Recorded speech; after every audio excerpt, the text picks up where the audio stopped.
Hello students, good morning to all of you. देखिए, आज हम ग्रामर से आप लोगों को वीडियो बना रहे हैं प्रीपोजिशन पर। प्रीपोजिशन के विषय में आप लोगों को पढ़े होंगे, हम डिफिनीशन बता रहे हैं, ध्यान देंगे। Preposition is the word which shows the relation between to noun and pronoun। Preposition क्या है? यह नाउन और प्रोनाउन के बीच में, या दो नाउन के बीच में, या दो प्रोनाउन के बीच में आपस में क्या रिलेशन है, इस रिलेशन को ये डिस्क्राइब करता है। जैसे प्रीपोजिशन में आप लोग, जैसे मान लीजिए प्रीपोजिशन में, जैसे मान लीजिए कि आप लोग जैसे एग्जाम्पल में देखेंगे, जैसे ऑन है, at, from, with, in, into, up to, between, after, ये सब क्या है? ये सारे के सारे, ये सब जो है प्रीपोजिशन ही तो है। तो ये क्या करते हैं? दो के बीच में कोई भी आप सेंटेंस आप लिख रहे हैं, तो जैसे आपका हिंदी में जैसे और संस्कृत में जैसे कारक होते हैं, तो जैसे वो सब्जेक्ट और ऑब्जेक्ट के बीच में एक रिलेशन परफॉर्म करते हैं। वर्ब के बीच में, वर्ब से भी पहले कभी कभी प्रीपोजिशन यूज हो करके वर्ब के फॉर्म को चेंज कर देते हैं। तो ये प्रीपोजिशन की आपके इंग्लिश ग्रामर में बहुत इम्पोर्टेंट रोल है। जैसे अब मान लीजिए कि यहाँ पे इन, हम यहाँ पे पहला एग्जांपल, यदि यहाँ पे इन को हम रख रहे हैं, तो इन का यूज कहाँ होता है? तो इन उन जगहों पे यूज होता है, यह वह सेंस एक्सप्रेस करता है, परफॉर्म करता है, where the sense of surrounding, where the sense of surrounding of any medium, यानी वहाँ पे इन यूज होगा जहाँ पे चारों ओर से किसी माध्यम से घिराव के सेंस का बोध हो। चारों ओर से कोई, चाहे वो चारों ओर से दीवार से घिरा हुआ हो, चाहे चारों ओर से पेड़ों से घिरा हुआ हो, या हवा से घिरा हुआ हो, जल से, वाटर से घिरा हुआ हो, तो जहाँ पे ऐसा सेंस होगा वहाँ पे इन का प्रयोग किया जाएगा। यहाँ पे दो माध्यम जरूर आएंगे। जैसे मान लीजिए अब यहाँ पे इन का एग्जाम्पल हम दे रहे हैं, जैसे Rajni is in the room. Rajni is in the room, यानी रजनी कहाँ है? यहाँ पे इन प्रीपोजिशन है। कहाँ है रजनी? रूम में है। रूम की कंडीशन आपको पता होगा। रूम यानी कि चारों तरफ से दीवार होंगे ना, यानी कि she has surrounded by four walls of the room। दूसरी चीज, Mohan is in the pond. Mohan is in the pond, यहाँ पे इन है, यहाँ भी, और यहाँ पे पॉन्ड है। पॉन्ड मीन्स आपको पता होगा जलाशय, यानी कि जल से, जरूरी नहीं है कि पूरी तरह से डूबा हुआ हो, मोहन पूरी तरह से जल से डूबा हुआ हो, ये नहीं जरूरी है। बस ये नेसेसरी है कि उसका थोड़ा भी पैर यदि जल में डूबा हुआ है तो वहाँ सेंस इन द से होगा, इन से होगा। जैसे तीसरा एग्जाम्पल है, the cow is in the cow is in the garden, in the garden, यहाँ भी वही कंडीशन है, इन द गार्डन, गार्डन है, गार्डन में पेड़ होंगे, पौधे होंगे, फूल होंगे, फ्रूट्स के ट्री होंगे। तो यहाँ पे काऊ के पेड़ों द्वारा चारों ओर से घिरे होने का सेंस है। तो यहाँ पे इनका प्रयोग यहाँ पे भी इनका प्रयोग किया गया है।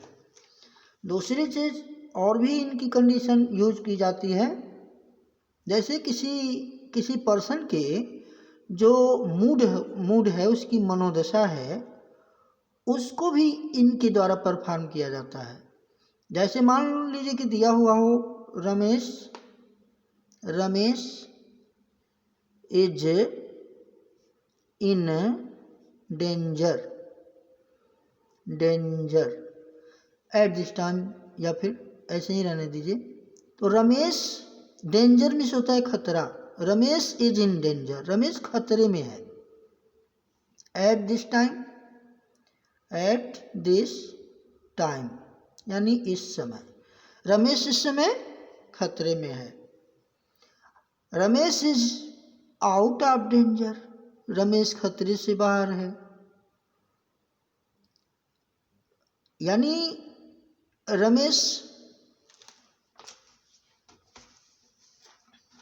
यहाँ पे इनका कंडीशन जो है, ये मनोदशा यहाँ पे उसकी स्थिति के विषय में भी ये भी बता रहा है। और मान लीजिए कि अब इनके बाद मान लीजिए कि और आगे हम चलते हैं। यदि आन को यहाँ पे आन को हम रख रहे हैं, आन भी एक प्रीपोजिशन है। तो आन का मतलब देखिए, आन का प्रयोग वहाँ पे किया जाता है when any object has been kept just on any other object। यानी कि यहाँ पे ये बता रहा है कि जो दो ऑब्जेक्ट्स हैं दोनों एक दूसरे के टच में हो, स्पर्श होना चाहिए। जैसे ये अब कॉपी है ना, कलम कॉपी पर है, तो देखिए एक ऑब्जेक्ट है जो कॉपी है और दूसरा ऑब्जेक्ट ये पेन है, पेन और कॉपी दोनों एक दूसरे को टच कर रहे हैं। ऐसी कंडीशन जब होगी तो भी ऑन का प्रयोग किया जाएगा, ठीक ना। यहाँ पे एग्जाम्पल में हम लिख सकते हैं my pen is on the table, my book is on the table, my bag is on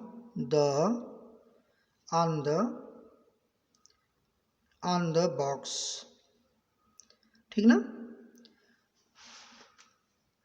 मान लीजिए अगला, she is standing on the road, यानी वह रोड पर खड़ी है। तो स्टैंडिंग यानी सी और रोड दोनों के बीच में जो ये ऑन है, एक रिलेशन शो कर रहा है, परफॉर्म कर रहा है। सड़क पे है, ऑन द रोड, यानी ये भी, यानी कि यहाँ पे आप एक चीज ध्यान दें कि इस कंडीशन में ऑन का प्रयोग हो रहा है जब दो ऑब्जेक्ट एक दूसरे के टच में हो, स्पर्श में हो। और भी कई सिचुएशंस हैं ऑन के यूज होने का, जैसे नेम ऑफ डेज के पहले, वीक्स नेम के पहले जो है हमेशा ऑन का प्रयोग किया जाता है। जैसे मान लो रजनी प्रत्येक रविवार को मार्केट जाती है, यानी Rajni goes to market on every Sunday, Rajni प्रत्येक रविवार को मार्केट जाती है, Rajni goes to market on every Sunday, ये हो गया। सुमन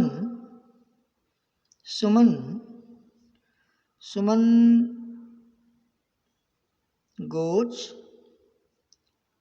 to Gorakhpur Gorakhpur on every Monday, on every Monday. देखेंगे कभी भी 7 जो 7 डेज हैं संडे टू सैटरडे, उनके पहले भी ऑन का प्रयोग किया जाता है, उनके पहले भी ऑन का प्रयोग किया जाता है। डेट के पहले भी ऑन का प्रयोग किया जाता है, डेट के पहले, यानी कि मान लीजिए यहाँ पे, यदि यहाँ पे एक सेंटेंस यहाँ पे हम लिख रहे हैं, Pandit Nehru was born on 14th of November 1889 है, 1889 एट आनंद भवन इन इलाहाबाद, यानी पंडित नेहरू आज burn on 14th of November, यानी कि यहाँ पे डेट है 14th नवंबर। इसके पहले भी ऑन का प्रयोग यहाँ पे किया गया है। कुछ ऐसे ही और भी पार्टिकुलर पॉइंट्स हैं जहाँ पे ऑन का प्रयोग किया जाता है। ऐसे ही देखेंगे ऐट का प्रयोग, ऐट का प्रयोग देखेंगे, जैसे कि ऑन का प्रयोग तो किए हैं आप लोग, तो जैसे कोई ऑब्जेक्ट किसी ऑब्जेक्ट के टच में हो, स्पर्श में हो, यह सेंस यहाँ पे ऑन में क्रिएट होता है, लेकिन ऐट में यह सेंस नहीं क्रिएट होता है। ऐट में ये है कि ऑन जो है कुछ दूरी पर, ऑन सम डिस्टेंट जो है ऑब्जेक्ट की सिचुएशन को यहाँ पे एक्सप्रेस किया जाता है। जैसे रजनी विद्यालय पर मेरी प्रतीक्षा कर रही है, यानी Rajni is waiting for me at the school. अब यहाँ पे हम ऑन क्यों नहीं यूज कर रहे हैं, एट यूज किए हैं। अब इसका मतलब ये नहीं है कि हम स्कूल के कैंपस में ही यहाँ पे हों, गेट के आसपास हो सकते हैं, यानी स्कूल की एक पहचान होगी जिसके कुछ रेडियस में हम किसी को अपना इंट्रोडक्शन देंगे कि हाँ हम इस विद्यालय के पास हैं। तो अब यहाँ पे इसका मतलब ये नहीं होगा, ऐट का प्रयोग करने का यहाँ पे ये मतलब नहीं होगा कि हम विद्यालय के परिसर में हैं, विद्यालय में ही हैं, ये नहीं मतलब है। उसी के इर्द गिर्द हम सिचुएशन को परफॉर्म कर रहे हैं, यानी जो भी पार्टिकुलर प्लेस होगा, ऑब्जेक्ट होगा, उसके इर्द गिर्द के सिचुएशन को बताएगा। और ऑन का मतलब, यानी अब विद्यालय का मतलब ये ऑन यूज हो जाता तो सेंस बदल जाता, गलत हो जाता। अब विद्यालय के ऊपर कोई खड़ा होकर किसी की प्रतीक्षा तो करेगा नहीं, तो ऑन का मतलब कि on in the touch of two objects situation, it shows the situation of touching of two objects, but there is no sense here। यहाँ पे ऐट का प्रयोग होगा। मैं मंदिर पर खड़ा था, अब मंदिर पर खड़ा था एट द टेम्पल, मैं प्लेटफॉर्म पर खड़ा था एट द प्लेटफॉर्म, ये सिचुएशन होगा। तो यहाँ पे ऐसी सिचुएशन में ऐट का प्रयोग किया जाएगा। और भी सिचुएशन है ऐट के लिए, जैसे पॉइंट ऑफ टाइम के लिए ऐट का प्रयोग किया जाता है। पॉइंट ऑफ टाइम का मतलब 2 बजे, 3 बजे, 4 बजे, एकदम पॉइंट ऑफ टाइम। ठीक जैसे मान लीजिए मैं रोज सुबह 5 बजे जगता हूँ, I get up at 5 AM daily. अब देखिए यहाँ पे 5 बजे का मतलब 5 बजे एक पॉइंट को बता रहा है, 5 घंटा और 5 बजे, घंटा का मतलब कि वो ड्यूरेशन बता रहा है। ये पूरा 5 घंटा, यानी कि यह एक 2 3 ऐसे करके, या ये 5 आवर्स हो गए, ठीक। लेकिन 5 बजे का मतलब पॉइंट ऑफ टाइम, ये ड्यूरेशन नहीं बता रहे, एक पॉइंट को बता रहा है। मैं रोज शाम को 3 बजे विद्यालय से आता हूँ। I come back from school at 3 PM daily, ठीक। तो इस सिचुएशन में ऐड का प्रयोग किया जाता है। इस तरह से आप लोगों को और भी प्रीपोजिशंस के विषय में हम डिस्क्राइब करेंगे। तब तक के लिए आप लोग पढ़ते रहेंगे। Thank you, have a nice.